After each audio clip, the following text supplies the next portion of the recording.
Halo teman-teman, selamat datang lagi di channel kesayangan kita semua. Hahaha. Oke, kali ini kita akan unboxing dan bahas salah satu handphone Samsung yang berlabel flagship. Tapi mungkin flagshipnya sudah hampir kadaluarsa ya. HP ini dirilis pada bulan Februari tahun 2018 dengan harga baru kurang lebih 12 jutaan pada saat itu. Tapi sekarang kita bisa dapat dengan harga 4-5 jutaan saja teman-teman. Oke, penasaran dengan handphonenya? Pasti sudah tahu sih dari judulnya ya. Oke, ini deh handphonenya teman-teman.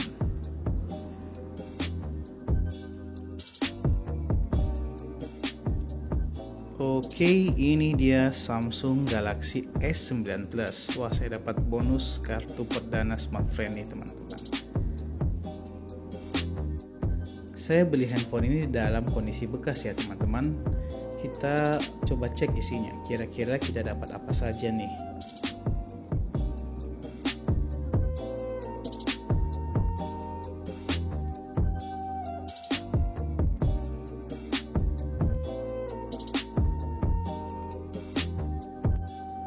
Oke, di sini hanya ada buku panduan ya. Kemudian ini ada unit HP-nya. Unitnya ini sendiri berwarna ungu teman-teman, ungu purple ya. Yang kondisinya masih lumayan mulus. Kemudian ada beberapa aksesoris, konektor kabel USB Type-C, ada OTG, kepala charger, kemudian dalam sini ada kabel data dan handsfree. Keseluruhan aksesoris ini OM ya teman-teman, dan memang sebelumnya sudah dikonfirmasi oleh sellernya, jadi tidak apa-apa.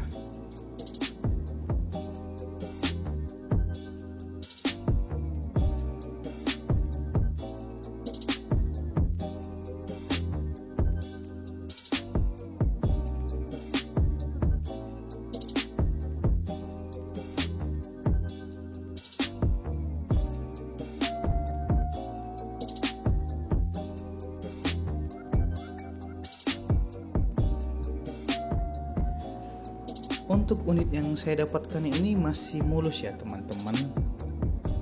Ya, kurang lebih 90% kalau saya bilang. Tidak ada lecet sama sekali. Di sini juga ada stiker dari dari seller ya, stiker dari seller ya. Oke, kita coba nyalakan teman-teman.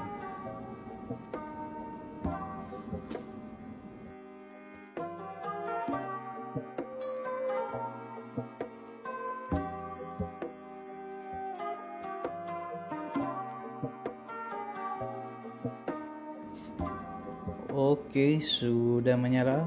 Kita coba sedikit cek dan recheck dulu bosku. Kita coba cek Androidnya ya. Mana nih?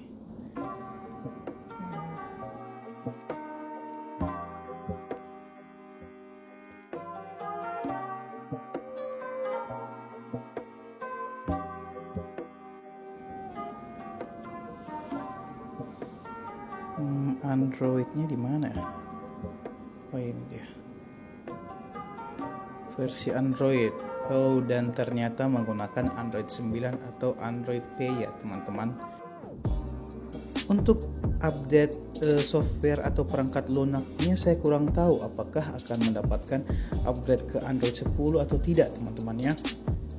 Tapi untuk di tahun 2020 ini walaupun mentok di Android 9 sih saya rasa sudah cukup sekali ya teman-teman.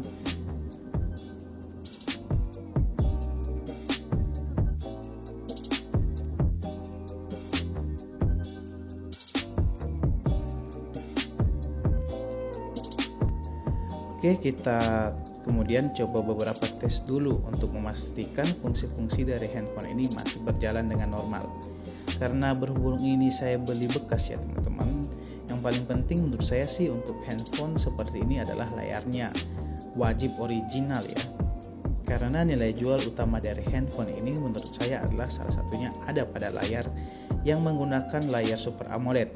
Dan apabila sudah diganti dengan layar KW, fix menurut saya akan mengurangi nilai dari handphone ini. Oke teman-teman, setelah saya cek dan coba, ternyata layarnya masih oke dan speakernya juga masih mantap.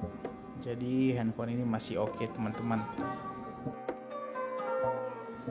Kemudian kita coba cek memorinya. Oh, ini RAM-nya 6 dan internal 64 GB ya teman-teman. Ini maaf kurang kelihatan karena agak sedikit silau nih lampunya.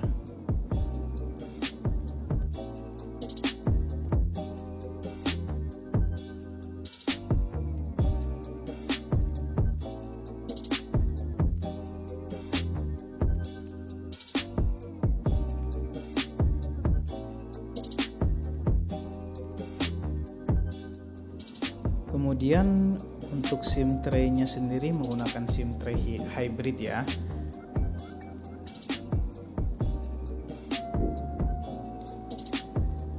Kemudian di bagian bawah dari handphone ini ada lubang speaker dari handphone, ada lubang mikrofon, kemudian charger, USB Type-C dan jack audio 3,5 mm. Kemudian di sisinya ada tombol Bixby dan tombol volume up down dan tombol power. Untuk tombol Bixby ini fix hanya ada di handphone flagship kalau saya tidak salah teman-teman ya. Untuk urusan chipsetnya sih, kalau saya bilang ini di tahun 2020 terbilang masih wah ya, karena menggunakan chipset Exynos 9810 yang setara dengan Snapdragon 845, apalagi ditunjang dengan RAM 6 GB dan internal 64 GB yang masih bisa di-upgrade dengan microSD sampai dengan 512 GB. Untuk kapasitas baterainya sendiri adalah 3500 mAh.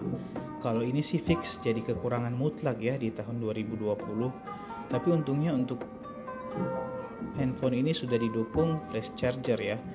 Tapi untuk teman-teman yang suka malas ke-charge handphone sih, ini fix kapasitasnya wajib jadi bahan pertimbangan untuk teman-teman sebelum membeli handphone ini. Kemudian untuk desainnya sendiri menurut saya masih sangat-sangat oke dan tidak kalah pamor dengan desain handphone zaman now. Ditambah lagi frame aluminiumnya yang membuat bobot dan kesan saat kita menggenggam handphone ini menjadi lebih mantap. Anti kaleng-kaleng kongguan lah pokoknya. Kemudian handphone ini menggunakan dual kamera dan posisi fingerprint sensornya ada di bawah kameranya yang sangat presisi menurut saya. Nah, untuk layarnya menggunakan edge screen yang mutlak hanya digunakan pada handphone flagship Samsung. Yang pasti bikin ngiler tetangga waktu lihat kita jalan-jalan sambil bawa handphone ini. Ukuran dari layarnya sendiri adalah 6,2 inci dan menggunakan panel Super AMOLED dengan resolusi Quad HD Plus dan kerapatan 529 ppi. Super mantul lah pokoknya untuk layar.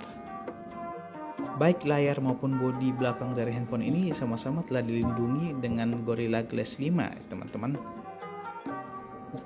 Nah, untuk bermain game, handphone ini juga masih garang loh. Saya coba bermain PUBG Mobile dan game Mobile Legends. Wush, lancar seperti jalan tol.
Salah satu keunggulan lain dari handphone ini adalah ada pada kamera utamanya, yaitu kamera utamanya menggunakan dual kamera dengan resolusi yang sama, yaitu 12 megapiksel dengan bukaan f1.5 dan satu lagi 12 megapiksel dengan bukaan f2.4.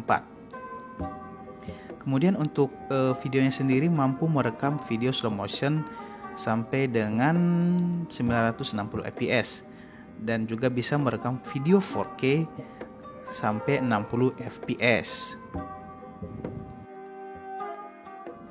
Untuk kamera depannya sendiri beresolusi 8 megapiksel dengan bukaan 1.7.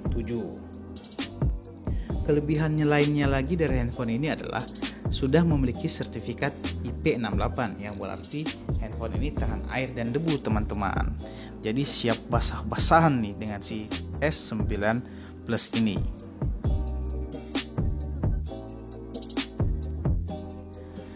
Nah, teman-teman, dari hasil pembahasan singkat tadi, menurut saya handphone ini sih masih recommended ya untuk digunakan di tahun 2020 ini.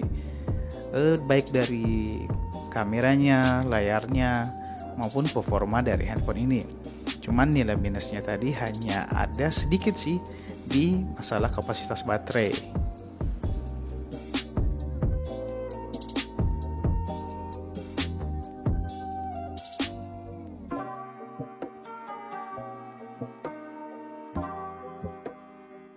Oke teman-teman, sekian video unboxing dan review singkat dari saya. Semoga video ini bermanfaat dan jangan lupa bantu dukung channel ini ya. Sampai jumpa di video saya selanjutnya.